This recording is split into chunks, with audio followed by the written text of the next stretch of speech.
अध्यक्ष जी, ये शब्द, ये भाव, ये प्रेरणा गुलामी की हताशा में हम भारतीयों को हौसला देने वाले थे।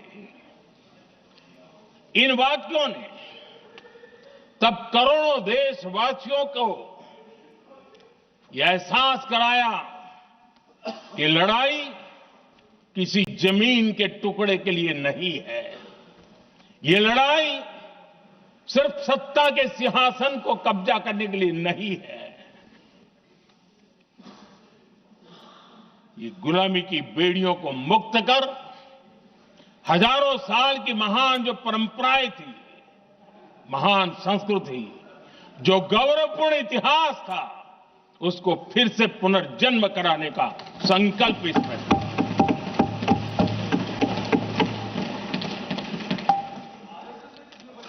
आदरणीय अध्यक्ष जी,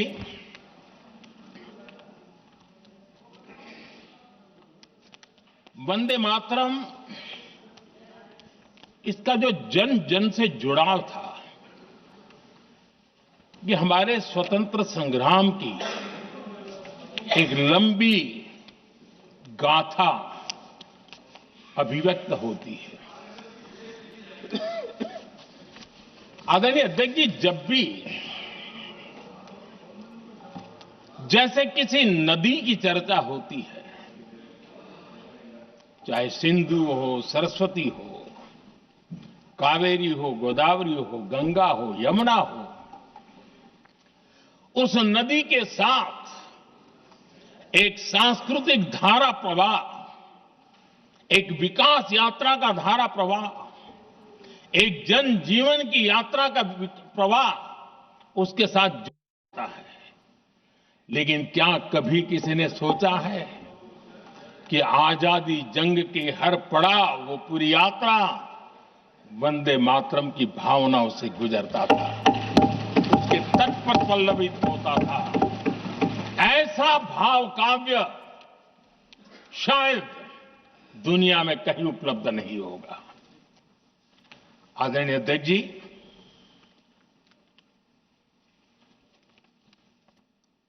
अंग्रेज समझ चुके थे कि 1857 के बाद लंबे समय तक भारत में टिकना उनके लिए मुश्किल लग रहा था। और जिस प्रकार से वो अपने सपने लेकर के आए थे, तब उनको लगा कि जब तक भारत को बांटेंगे नहीं, जब तक भारत को टुकड़ों में नहीं बांटेंगे, भारत में ही लोगों को एक दूसरे से लड़ाएंगे नहीं, तब तक यहां राज करना मुश्किल है। और अंग्रेजों ने बांटो और राज करो इस रास्ते को चुना और उन्होंने बंगाल को इसकी प्रयोगशाला बनाया। क्योंकि अंग्रेज भी जानते थे, वो एक वक्त था जब बंगाल का बौद्धिक सामर्थ्य देश को दिशा देता था, देश को ताकत देता था, देश को प्रेरणा देता था। और इसलिए अंग्रेज भी चाहते थे कि बंगाल का ये जो सामर्थ्य है, वो पूरे देश की शक्ति का एक प्रकार से केंद्र बिंदु है। और इसलिए अंग्रेजों ने सबसे पहले बंगाल के टुकड़े करने की दिशा में काम किया। और अंग्रेजों का मानना था कि एक बार बंगाल टूट गया तो ये देश भी टूट जाएगा और वो यावत चंद्र दिवाकरो राज करते रहेंगे, ये इनकी सोच थी। 1905 में अंग्रेजों ने बंगाल का विभाजन किया।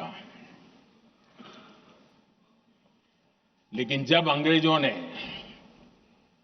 1905 में ये पाप किया, तो वंदे मातरम चट्टान की तरह खड़ा रहा।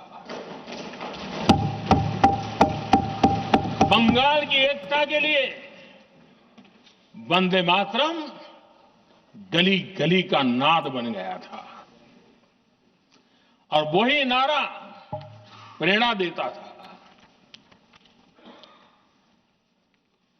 अंग्रेजों ने बंगाल विभाजन के साथ ही भारत को कमजोर करने के बीच और अधिक बोने की दिशा पकड़ ली थी, लेकिन वंदे मातरम एक स्वर एक सूत्र के रूप में अंग्रेजों के लिए चुनौती बनता गया और देश के लिए चट्टान बनता गया। आदरणीय अध्यक्ष जी, बंगाल का विभाजन तो हुआ, लेकिन एक बहुत बड़ा स्वदेशी आंदोलन खड़ा हुआ और तब वंदे मातरम हर तरफ गूंज रहा था। अंग्रेज समझ गए थे कि बंगाल की धरती से निकला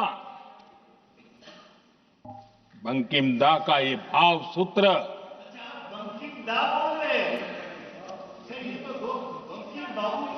बंकिम बाबू बोले। अच्छा, thank you thank you thank you thank you thank you, आपकी भावनाओं के लिए मैं आदर करता हूं। बंकिम बाबू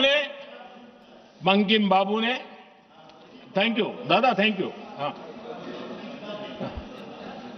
आपको तो दादा कह सकता हूं ना, वरना उसमें भी आपको इतराज हो जाएगा। बंकिम बाबू ने ये जो भाव विश्व तैयार किया था, उनके भाव गीत के द्वारा उन्होंने अंग्रेजों को हिला दिया और अंग्रेजों ने देखिए कितनी कमजोरी होगी और इस गीत की ताकत कितनी होगी।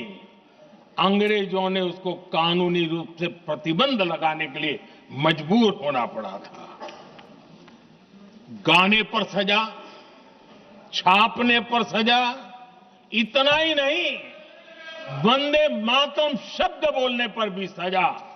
इतने कठोर कानून लागू कर दिए गए थे। हमारे देश की आजादी के आंदोलन में सैकड़ों महिलाओं ने नेतृत्व किया, लक्षावधि महिलाओं ने योगदान दिया। एक घटना का मैं जिक्र करना चाहता हूं। 22 साल में वंदे मातरम गाने पर सर्वाधिक जुल्म हुए थे।